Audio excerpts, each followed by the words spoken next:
నమస్కారం, welcome to reflection news. ఎడారి దేశంలో ఫైర్, పార్లమెంట్లో పుష్పాలు. అసలు ఏంటి ఫైర్ పుష్పాలు అనుకుంటున్నారా? అంటే రీసెంట్గా గత కొన్ని రోజుల నుంచి జరుగుతున్న గొడవలకు దీనికి ఏమైనా లింక్ ఉందా అనుకుంటున్నారా? సో అదంతా తెలుసుకోవాలంటే వీడియో పూర్తిగా చూడాలి అండ్ ఛానల్ని సబ్స్క్రైబ్ చేయాలి. వీడియో చూసిన తర్వాత మీకు ఏమైనా డౌట్స్ వస్తే కామెంట్ చేయండి, లైక్ చేయండి, షేర్ చేయండి. ఎందుకంటే ఎక్కువ రీచ్ ఉంటే ఎక్కువ ఇన్ఫర్మేషన్ ఎక్కువ మందికి తెలిసే అవకాశం ఉంటుంది. సో ఇప్పుడు ఈరోజు దాని గురించి డిస్కస్ చేయడానికి మనతో పాటు జయసింహ అన్న గారు ఉన్నారు. అన్న నమస్తే. అన్న, ఇప్పుడు పుష్ప సంబంధించిన గొడవలు జరుగుతూనే ఉన్నాయి గత కొన్ని రోజుల నుంచి. అండ్ ఇప్పుడు ఎడారి దేశంలో పుష్ప ఫైర్ అనేది ఒకటి పాయింట్. అండ్ పార్లమెంట్ దాంట్లో ఫ్లవర్స్ ఉన్నాయి రెండు. ఆ ఫ్లవర్స్ గురించి మనం ఈరోజు డిస్కస్ చేద్దాం. ఈ ఫస్ట్ మన పార్లమెంట్ ఫ్లవర్స్ గురించి మాట్లాడితే బెటర్ అనిపిస్తుంది. ఓకే,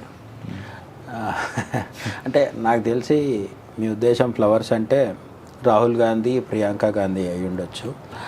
పుష్ప చెప్తాడు ఫ్లవర్ అనుకుంటే ఫైర్ అని చెప్పేసి.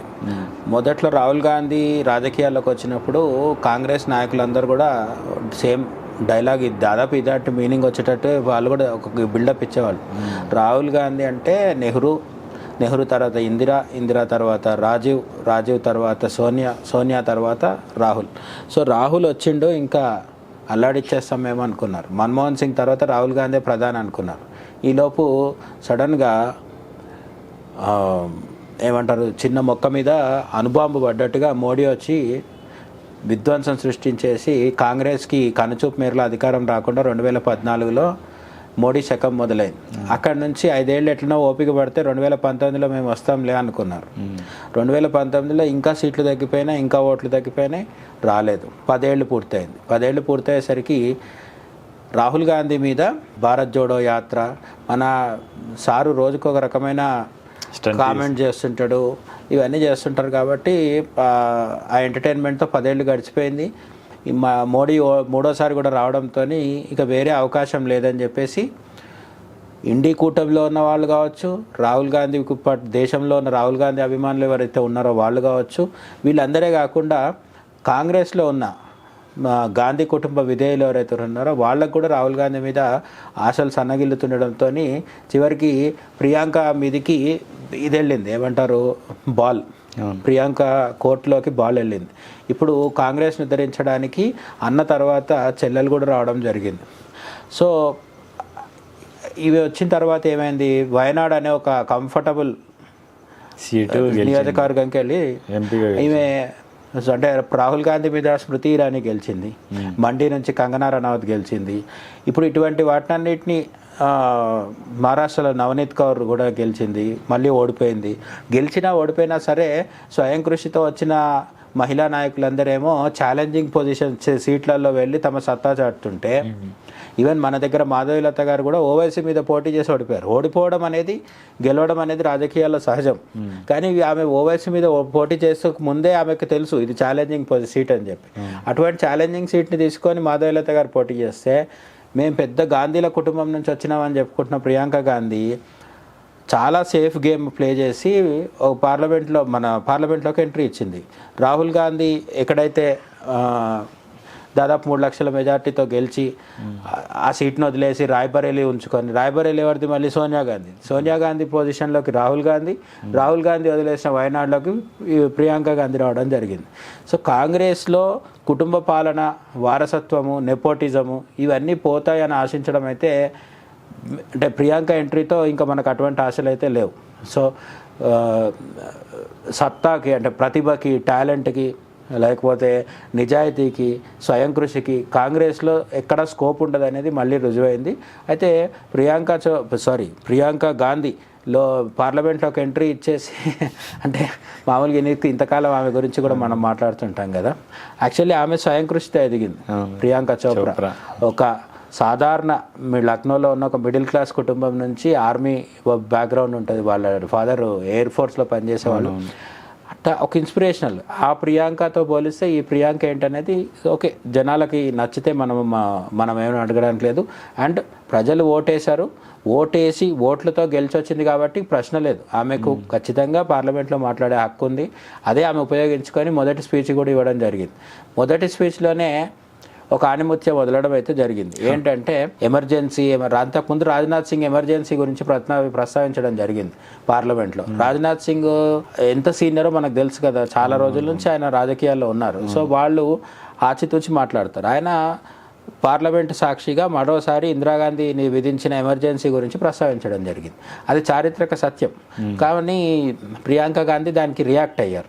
రియాక్ట్ అయ్యడం కూడా సంతోషించదగ్గదే. అసలు మరీ ఏం జరగనట్టు తేలుగొట్టినట్టు కూరుకోవడం అంటే కంటే ఆమె మాట్లాడడంలో ఆనందించదగ్గదే. అయినా కానీ ఏం మాట్లాడింది అంటే, ఇందిరాగాంధీ ఎమర్జెన్సీ విధించారు, అందుకు మేము సారీ చెప్పాం, మీరు కూడా మమ్మల్ని చూసి నేర్చుకోండి, మీరు సారీ చెప్పండి, అట్లనే బ్యాలెట్ పేపర్తో ఎన్నికలు పెట్టండి, ఈవీఎంలు తీసేయండి, ఎవరు దొంగ ఎవరు దొర తేలిపోతుంది అని అన్నారు. ఇప్పుడు అదే ఈవీఎం పెడితే కదా వయనాడ్ నుంచి గెలిచి వచ్చింది, కొన్ని లక్షల మెజారిటీతో వచ్చింది. వయనాడులో మరి ఈవీఎం ట్యాంపర్ చేసి మోడీ ప్రభుత్వం ప్రియాంకను ఓడిస్తే అయిపోయేది కదా. రాహుల్ గాంధీని రాయ్బరీలో ఓడించవచ్చు కదా. వాళ్ళకి ఇప్పుడు 95-98+ సీట్స్ ఉన్నాయి కదా. ఈ సీట్స్ అన్నీ ఈవీఎంలు చెడగొడితే ట్యాంపరింగ్ చేసినప్పుడే వచ్చినాయా? అంటే ఈవీఎం అనే ఒక బలహీనమైన కాన్సెప్ట్, అది అసలు సుప్రీంకోర్టు ఒప్పుకోలేదు, ఎవ్వరూ ఒప్పుకోలేదు. అయినా సరే ఈవీఎం గురించి మాట్లాడుతూ ఇంతకాలం రాహుల్ గాంధీ టైంపాస్ చేశాడు. ఇప్పుడు ప్రియాంక గాంధీ కూడా అదే రాగం ఎత్తుకుంది. ఈవీఎంని మీద అనుమానం వ్యక్తం చేస్తూ బ్యాలెట్ పేపర్ కావాలంటే పోయేది. కానీ పనిగా ఏమన్నదంటే, మా నాయనమ్మ ఇది పెట్టింది, ఎమర్జెన్సీ పెట్టింది, అందుకు మేము సారీ చెప్పామని కూడా చెప్పింది. ఇంతకాలము ఇంత బాహటంగా కాంగ్రెస్ వాళ్ళు ఎమర్జెన్సీ విధించినాం, దానికి సారీ అది ఇది అని మాట్లాడకుండా కవర్ చేస్తూ వచ్చేవాళ్ళు. ఇందిరాగాంధీ అప్పుడు ఆ కాలంలో ఏదో అవసరం ఉండి పెట్టిందనో అదేనో ఇదేనో చెప్పేవాళ్ళు మొత్తానికి. ఇప్పుడు అటువంటివి ఏం మొహమాటాలు లేకుండా మేము అప్పుడే సారీ చెప్పినాం అనడంతో ఏమైందంటే, ఎమర్జెన్సీ పెట్టిన తప్పిదం ఇందిరాగాంధీ ఖాతాలో ప్రియాంక గాంధీ వేసేసింది. అంటే ఒప్పుకునింది మొత్తం. అంటే ఒప్పుకోకపోయినా సరే అదేం దాగేది కాదు. బీజేపీ వాళ్ళు కావచ్చు, ఆర్ఎస్ఎస్ వాళ్ళు కావచ్చు, జాతీయవాదులు ఎవరైనా కావచ్చు, కాంగ్రెస్ మెయిన్ లీడరే ఒప్పుకుని ఎంపీ అంటే దేశంలో ఉన్న అందరూ ఒప్పుకునే వాళ్ళు. కాకపోతే కాంగ్రెస్లో ఉన్న వాళ్ళు ఇంత బాహటంగా వచ్చి మాట్లాడకపోయేవాళ్ళు. ప్రియాంక గాంధీ ఆ లోటు కూడా తీర్చేసింది. కాబట్టి ఇందిరాగాంధీ ఎమర్జెన్సీ తప్పిదం చేసింది అని ఇప్పుడు ప్రియాంక గాంధీ ఒప్పుకున్నట్టయింది. ఇంకొకటి, మన దేశ కందిపప్పు ఎవరైతే ఉన్నాడో ఆయన వీర్ సావర్కర్ గారి గురించి అదే అంటున్నాను. ఒకేసారి పార్లమెంట్లో అన్నా చెల్లెలు ఇద్దరు కూడా మొత్తం పూర్తిగా టాలెంట్ ప్రదర్శించారు. ఇప్పుడు ఈమె ఎట్లయితే ఇందిరాగాంధీ గురించి ప్రస్తావించి అనవసరంగా సెల్ఫ్ గోల్ చేసుకున్నారో, రాహుల్ గాంధీ కూడా ఏమంటాడంటే, ఆయన చర్చ మొదలు పెట్టగానే రాహుల్ గాంధీకి ఒక ఇది ఉంది, అంటే ఒక అబ్సెషన్ ఏంటి, సావర్కర్ని తిడితే తను ఏదో పెద్ద సెక్యులర్ హీరో అయిపోవచ్చు అనే ఒక రాంగ్ ఇది ఉంది. నిజానికి సావర్కర్ని తిట్టడం వల్ల బీజేపీని టార్గెట్ చేసినట్టు కాదు. ఎందుకంటే సావర్కర్ తన జీవిత కాలంలో బీజేపీ నాయకుడు కాదు. అసలు ఆయన కాలంలో బీజేపీ లేదు. బీజేపీ 1980s తర్వాత వచ్చింది. పోనీ ఆయనకు ఆర్ఎస్ఎస్తో సంబంధం ఉందా అంటే, ఏ రోజు కూడా ఆర్ఎస్ఎస్ మెంబర్ కాదు సావర్కర్. ఆర్ఎస్ఎస్కి సావర్కర్ పట్ల సానుకూల ఇది ఉండొచ్చు, సావర్కర్కి కూడా కొంత ఆర్ఎస్ఎస్ పట్ల అనుకూలమైన అభిప్రాయం ఉండొచ్చు. ఏదున్నా సరే హిందూ మహాసభలో సావర్కర్ ఉండేవారు, హిందూ మహాసభ పార్టీలో. కానీ సావర్కర్ ఆర్ఎస్ఎస్కి సంబంధం లేదు. ఇది చాలాసార్లు చెప్పడం కూడా జరిగింది. అయినా సరే ఆర్ఎస్ఎస్ని బీజేపీని టార్గెట్ చేయడానికి రాహుల్ గాంధీ సావర్కర్ని ఎత్తుకుంటాడు. సావర్కర్ని తిడుతూ మహారాష్ట్రలో మాకు సీట్లు రాలేదు, ఓట్లు రాలేదు అంటే ఎందుకు వస్తాయి? ఇప్పుడు మొన్న ఎన్నికల్లో అంత దారుణమైన పరిస్థితి ఎందుకు వచ్చింది అంటే, కాంగ్రెస్తో కలిసిన ఎన్సీపీకి, ఉద్ధవ్ ఠాక్రే శివసేనకి వాళ్ళకు కూడా పెద్ద బొక్కబడింది. ఎందుకు అంటే ఇటువంటి పనుల వల్లనే. అవసరం ఉన్నా లేకున్నా సావర్కర్ని లాగడం. ఏ విధంగా అయితే ఇప్పుడు అంబేద్కర్ని లాగి ఎవరన్నా నెగిటివ్ కామెంట్స్ చేస్తే, మహాత్మా గాంధీ మీద నెగిటివ్ కామెంట్స్ చేస్తే, ఛత్రపతి శివాజీ మీద కామెంట్స్ చేస్తే, లేదు మన తెలుగు రాష్ట్రాల్లోకి వచ్చి ఇప్పుడు చంద్రబాబు మీద ఉన్న వ్యతిరేకతని ఎన్టీఆర్ మీద చూపిస్తే ఎట్లా? ఎన్టీఆర్ని అనవసరంగా మాట్లాడొద్దు కదా. అసలు ఎన్టీఆర్ కూడా కాదు, నాగేశ్వరరావుని పట్టుకొని తిడుతూ దాన్ని నేను ఏదో గొప్పగా చెప్పుకుంటానంటే కుదరదు కదా. అల్లూరి సీతారామకి తెలుగుదేశం పార్టీకి సంబంధం లేనట్టు బీజేపీకి ఏమంటానంటే, ఇప్పుడు అల్లూరి సీతారామరాజు లాగా అక్కడ సావర్కర్ కూడా ఒక స్వతంత్ర సమరయోధుడు. ఆయనని నువ్వు గౌరవించకపో, కాదు అది నీ పర్సనల్ వ్యవహారం. రాహుల్ గాంధీకి ఏంటంటే, రాహుల్ గాంధీ చేస్తున్న తప్పు ఏంటంటే, అల్లూరి సీతారామరాజుని తిడతాడు కానీ తెలుగు ప్రజలు నాకు ఓటే అని అంటాడు. అది ఎట్లా సాధ్యం? ఇప్పుడు మహారాష్ట్రలో అదే జరుగుతుంది. సావర్కర్ని తిట్టి మళ్ళీ ఎన్నికలు వచ్చినప్పుడు అక్కడికి వెళ్ళి నాకు ఓట్లు వేయండి అని అడుగుతాడు. సావర్కర్ని తిడితే వీళ్ళకు ఓట్లు వేయరు వాళ్ళు.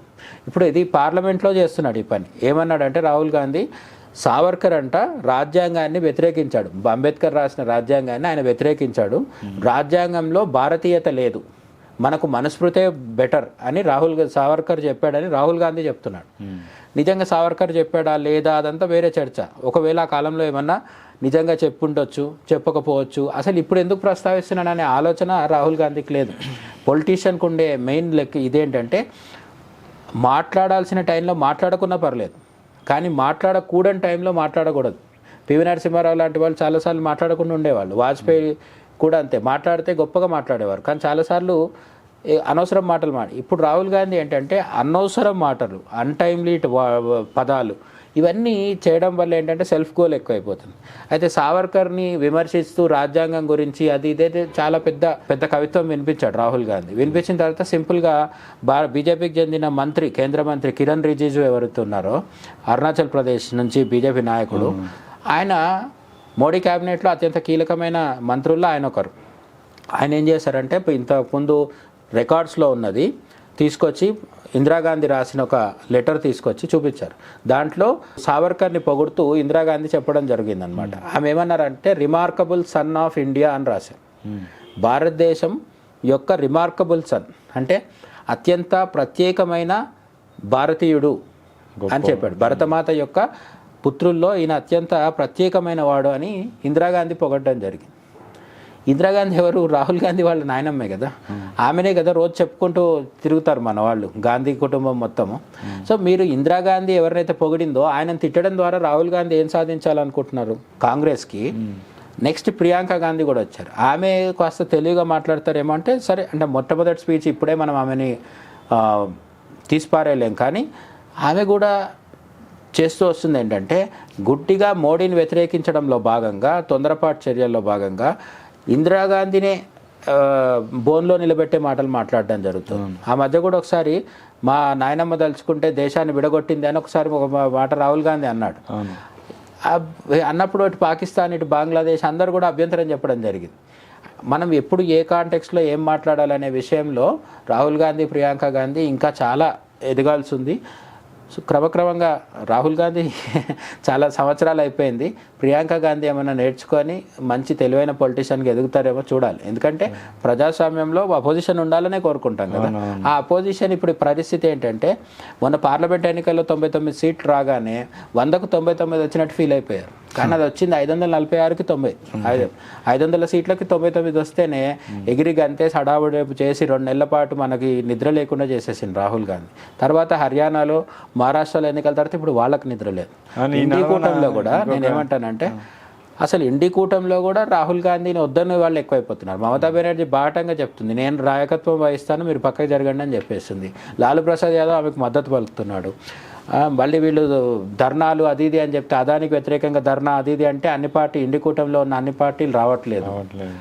అంటే ఇండి కూటమి విచ్ఛిన్నం అయిపోయే పరిస్థితి వచ్చింది. లేదంటే కాంగ్రెస్ని పట్టించుకోకుండా మమతా బెనర్జీ, అఖిలేష్, లాలూ ప్రసాద్ యాదవ్, ఉద్ధవ్ ఠాక్రే వీళ్ళంతా వేరుకుంపటి పెట్టుకునే పరిస్థితి కూడా వచ్చిందనమాట. ఆ పరిస్థితి నుంచి కాంగ్రెస్ని కాపాడి ప్రతిపక్షంలో అతిపెద్ద పార్టీగా నాయకత్వం వహించే స్థితిలో ప్రియాంక గాంధీ ఉంచుతుందా అంటే ఫస్ట్ స్పీచ్లో పర్ఫార్మెన్స్ మాత్రం అంతగా అనిపించలే. చూడాలి ముందు ముందు ఆమె ఏం చేస్తుందో చూడాలి. ఇంకోటి ఇప్పుడు మన సౌదీ అరేబియాలో పుష్ప సినిమా ఏదైతే ఉందో దాంట్లో ట్రిమ్ చేయబడిందని వినిపిస్తున్నాయి, అది ఏంటన్నా? అంటే సౌదీ అరేబియాలో సినిమా రిలీజ్ చేయాలని అనుకున్నారు. అయితే సౌదీ అరేబియా ఇంతకుముందు అసలు సినిమా ప్రదర్శనే అనుమతించే వాళ్ళు కాదు. అంటే మొహమ్మద్ బిన్ సల్మాన్ అక్కడున్న రాజు ఎవరైతే ఉన్నారో, ప్రస్తుతం పాలకుడు ఎవరైతే ఉన్నారో ఆయన కొంత లిబరల్గా ఉంటున్నాడు అని పేరు. అండ్ కార్ డ్రైవింగ్, ఆడవాళ్ళు కార్ డ్రైవ్ చేయొచ్చు అన్నాడు. ఫ్యాషన్ షోస్ నడుస్తున్నాయి, ఇప్పుడు ఫైఫా కూడా ప్లాన్ చేసి ఫిఫా నడుస్తుంది, ఫుట్బాల్. అంటే క్రీడల్లో సంస్కృతి, కళలు, ఫ్యాషను, మార్కెటింగ్ అంతా ఓపెన్ అవుతున్నారు. ఎందుకంటే సౌదీ అరేబియా ఇంతకాలము రెండే, ఒకటి ఆయిల్, 2 ఇస్లాం, ఈ 2 ప్రత్యేకత. అక్కడ ఇంకేమీ అసలు దాని గురించి మాట్లాడుకోవడానికి ఏమి ఉండేది కాదు. ఎందుకంటే మక్కా, మదీనా అక్కడ ఉన్నాయి, మొహమ్మద్ ప్రవక్త అక్కడ జన్మించారు కాబట్టి వాళ్ళు ఇస్లాంని చాలా సీరియస్గా పాటించేవాళ్ళు. అయితే ఇప్పుడు రాను రాను వాళ్ళ ఎకానమీని మార్చుకొని సర్వైవ్ అవ్వాలి కాబట్టి. ఇంకోటి ఏంటంటే సౌదీ అరేబియాలో పెద్ద ఎడారి దేశం అది. అక్కడ వాళ్ళు ఉండేది కేవలం ఒక 5-10% భూమి కూడా ఉంటుందో ఉండదో నాకైతే అంత ఐడియా లేదు, కానీ దాదాపు 90% భూమి ఎడారిగా ఉంటుంది. అక్కడ పంటలు పండవు, ఏమి ఉండవు. సో వాళ్ళు ఆయిల్ అమ్ముకొని ఇంతకాలంగా నెట్టుకొచ్చారు. ఇప్పుడు ఏంటి, ఆయిల్ అయిపోతుంది, లేదంటే రాబోయే 100 సంవత్సరాల్లో ఆయిల్ వాడకుండా ప్రత్యామ్నాయాలు వెతికేసుకుంటున్నాయి మిగతా దేశాలన్నీ కూడా. ఇవన్నీ జరిగితే ఎట్లా అన్నప్పుడు ఆ Saudi Arabia Mohammed bin Salman ఎవరైతున్నారో ఆయన కొత్త కొత్త రంగాలకి గేట్లు తెరుస్తున్నారు. తెరిచినప్పుడు ఏమైంది అంటే సౌదీ అరేబియా కూడా మోడర్న్ లుక్స్ అంతరించుకుంటుంది. ఫ్యాషన్ షోలు జరుగుతున్నాయి, సినిమాలు వస్తున్నాయి. అట్లా బాలీవుడ్ సినిమాలు, చాలా సినిమాలు అక్కడ కూడా రిలీజ్ అవుతాయి సౌదీ అరేబియాలో. రిలీజ్ అయినప్పుడు బాలీవుడే కదా, హాలీవుడ్ కూడా. సో బాలీవుడ్ వెళ్తుంటాయి, హాలీవుడ్ వెళ్తుంటాయి. ఆ విధంగా మన టాలీవుడ్ సినిమాలు పుష్ప 2 కూడా అక్కడ రిలీజ్ అవ్వడానికి సెన్సార్ బోర్డు ముందుకు వెళ్ళింది. అయితే ఇక్కడ ట్విస్ట్ ఏంటంటే హాలీవుడ్ సినిమాలు వచ్చినప్పుడు హాలీవుడ్లో చర్చ్ సీన్స్ ఉంటాయి కదా, చర్చ్లో కూర్చొని ప్రేయర్లు చేయడాలు, శిలువ ముందు ఉండడం, ఇవన్నీ ఉంటాయి. ఆ సినిమాలకి ఎప్పుడు సౌదీ అరేబియా సెన్సార్ బోర్డు అభ్యంతరం చెప్పలే. అక్కడ కూడా ఇతర ముస్లిం, ఇస్లాం మతం కాకుండా మరో మతానికి సంబంధించిన మత గుర్తులు, పూజలు, అక్కడ కూర్చొని ప్రేయర్ చేయడాలు, ఇవన్నీ ఉంటాయి. కానీ ఎప్పుడు క్రిస్టియన్ మతానికి సంబంధించిన హాలీవుడ్ మూవీస్లో ఉండే సీన్స్ ఏవి కూడా చాపింగ్ చేయలేదు, ఏమంటారు వాటిని ట్రిమ్ చేయలేదు, లేదంటే తీసేయమని చెప్పలేదు. పుష్ప దగ్గరకు వచ్చేసరికి పుష్ప 2 చూసిన వాళ్ళకి చాలామందికి తెలుసు, అండ్ ప్రోమో చూసిన వాళ్ళకైనా కనీసం అర్థమవుతుంది. ట్రైలర్ చూసిన వాళ్ళకి, సినిమా చూడకున్నా. మొత్తం సినిమాకి హైలైట్ గంగమ్మ జాతర.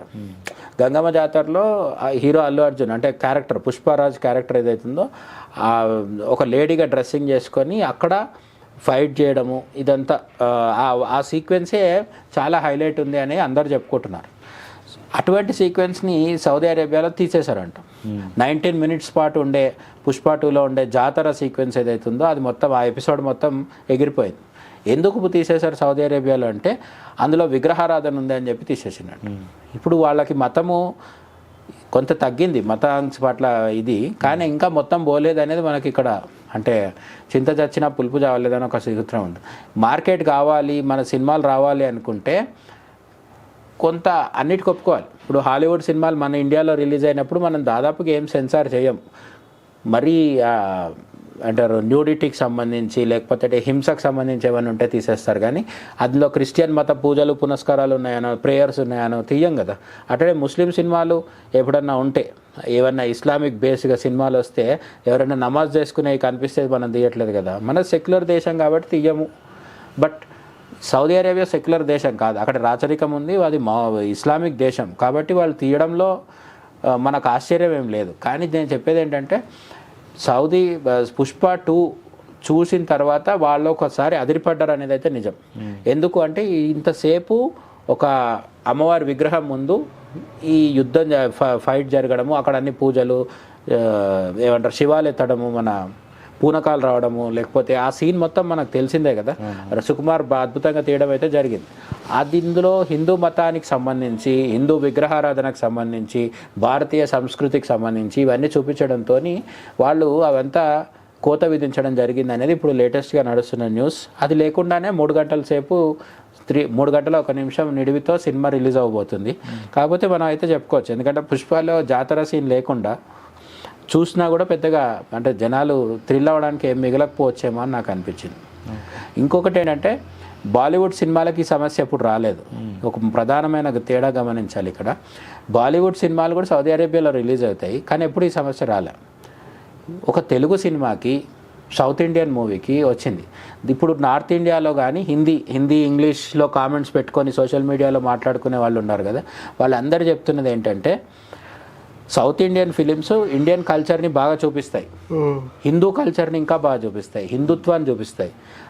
బాలీవుడ్ అట్లా చూపించదు. బాలీవుడ్ బాగా సెక్యులర్ అయితే గీతే ఇస్లాంకి అనుకూలంగా చూపిస్తారు, క్రిస్టియానిటీకి అనుకూలంగా చూపిస్తారు. కానీ హిందుత్వం అంటే దొంగ బాబాలు, దొంగ సన్యాసులు, అమెరికాన్ తీసిన పీకే లాంటి సినిమా అంటే మన దేవుళ్ళని బాబాలని వెటకారం చేయడమే తప్ప హిందుత్వాన్ని గొప్పగా చూపించే సినిమాలు బాలీవుడ్లో 10 ఏళ్ళకు ఒకటి కూడా రావు. బట్ సౌత్ ఇండియాలో అట్లా కాదు. మన దగ్గర ఇప్పుడు పుష్పనే కదా, అఖండ కావచ్చు, ఇటువంటివన్నీ కూడా ఈ సినిమాల్లో మన దేవుళ్ళని, సంస్కృతిని, సంప్రదాయాల్ని, హిందూ మతాన్ని, హిందుత్వాన్ని, ఆ మాటకొస్తే భారతదేశాన్ని ప్రతిబింబించేలాగా ఉండే సీన్స్, భారతీయతని ప్రతిబింబించే సీన్స్, ఇవన్నీ కూడా బాగా పెడుతుంటారు మనోళ్ళు. మన దాంట్లో ఉండే లోపాలు ఇవి కూడా కొంచెం చర్చించాలనుకుంటే చాలా చర్చించవచ్చు. సౌత్ ఇండియా ఏం పూర్తిగా హిందుత్వవాదం మీద నిలబడ్డదేం కాదు. ఇందులో సెక్యులర్ మెటీరియల్ చాలా ఉంటుంది. మన దగ్గర కూడా సెక్యులర్ మెటీరియల్ చాలా ఉంటుంది. అండర్లయింగ్గా కుల ప్రస్తావనలు చేస్తుంటారు మన వాళ్ళు, పైకి చెప్పకున్నా సరే కులాన్ని హైలైట్ చేస్తూ ఒక కులాన్ని టార్గెట్ చేయడము. అట్లనే కింద తమిళనాడుకి వెళ్తే వాళ్ళది ఇంకొక చర్చ, దళితవాదము, ద్రవిడవాదము ఉంటాయి. ఎన్నున్నా సరే బాలీవుడ్తో పోల్చినప్పుడు హిందూ మతం, భారతీయ సంస్కృతి, సాంప్రదాయం ఇవన్నిటిని south India films, particularly Telugu Kannada films బాగా చూపిస్తున్నాయి. మన పుష్ప అనే కాదు, ఇంతకుముందు వచ్చిన కాంతార, మన దగ్గర కార్తికేయ టు హనుమాన్ కానీ ఇవన్నిట్లలో దేవుళ్ళు, మతము వీటిని పాజిటివ్గా చూపిస్తున్నారు. అది సౌదీ అరేబియాకి కొంచెం ఇబ్బంది కలిగించింది. కాబట్టి అక్కడ సౌదీ అరేబియాలో పుష్పకి మాత్రం కొంత షాక్ తప్పలేదు. షాక్ తప్పకున్నా సరే మనం ఇందులో గర్వించాల్సిన విషయం ఏంటంటే సెన్సార్ బోర్డు కట్టు పెట్టింది కానీ మన దేశ సంస్కృతిని, సాంప్రదాయాన్ని ఒక మంచి గంగమ్మ జాతర అంటే గంగమ్మ జాతర గురించి చాలామందికి తెలిసే ఉంటుంది. కొన్ని వందల సంవత్సరాలుగా రాయలసీమ ప్రజలకి, ముఖ్యంగా చిత్తూరు వాళ్ళకి బాగా తెలిసింది. తమిళనాడు వాళ్ళకి కూడా దీని మీద మంచి ఇది ఉంటుంది. అక్కడ వచ్చి వేషాలు వేసుకోవడము, దానికి పెద్ద అంటే దాని వెనుక ఒక స్థల పురాణం అదంతా ఉంది. కాబట్టి అంత ప్రాచీనమైన, అంత ఒక మన భారతదేశ సంస్కృతిని ప్రతిబింబించే ఒక జాతరని తెర మీద చూపించడము, అది సౌదీ అరేబియా వాళ్ళకి నచ్చలేదంటే మనం విజయం సాధించినట్టే అనమాట. భయపడినారు. భయపడ్డం అని కాదు, వాళ్ళ దేశ రూల్స్ ప్రకారం వాళ్ళు స్పందించారు. అందులో రూల్స్ ప్రకారం అని కాదు. ఇప్పుడు ఇన్ కేస్ ఆ వీడియో పెడితే అంత పూనకాలు, అంత అది రియల్గా చూడాలనే థాట్ ఒకటి వస్తుంది కదా జనాలకి. అదే అంటున్నాను, అంటే వాళ్ళు మార్పు చెందుతున్న తరుణంలో ఉన్నారు. రాచరికమే ఉంది, ఇస్లాం అనేది వాళ్ళకి ఇంపార్టెంట్, కానీ మార్కెట్ కూడా కావాలి. బయట ప్రపంచంతో ఒక లింక్ పెట్టుకోము, మా ఇష్టం వచ్చినట్టు మేమే బతుకుతామని 50 ఏళ్ల కింద ఉన్నట్టు ఇప్పుడు ఉండమంటే కుదరదు. కాబట్టి భారతదేశ సినిమాలను అలో చేస్తున్నారు, కానీ అలో చేసిన క్రమంలో ఇటువంటివి ఏమన్నా ఉంటే వాళ్ళు సెన్సార్ చేసుకుంటున్నారు. అది వాళ్ళ హక్కు, వాళ్ళు చేసుకుంటారు. కానీ మన వరకు మాత్రం మనం ఇటువంటి సినిమాలు ముందు కూడా, ఇంకా ఇప్పుడు అఖండ 2 రాబోతుంది, ఇటువంటివి సౌత్ ఇండియన్ ఫిలిమ్స్ తీసినట్టే బాలీవుడ్ కూడా మారితే ఇంకా బాగుంటుంది అనేది నా ఉద్దేశం. సో ఇట్లాంటి అప్డేట్స్ మరిన్ని కావాలంటే వీడియో అయితే లైక్ చేయండి, మీకు ఏమైనా డౌట్ ఉంటే కామెంట్ చేయండి, షేర్ చేయండి, రిఫ్లెక్షన్ న్యూస్ని సబ్స్క్రైబ్ చేయండి. జై హింద్.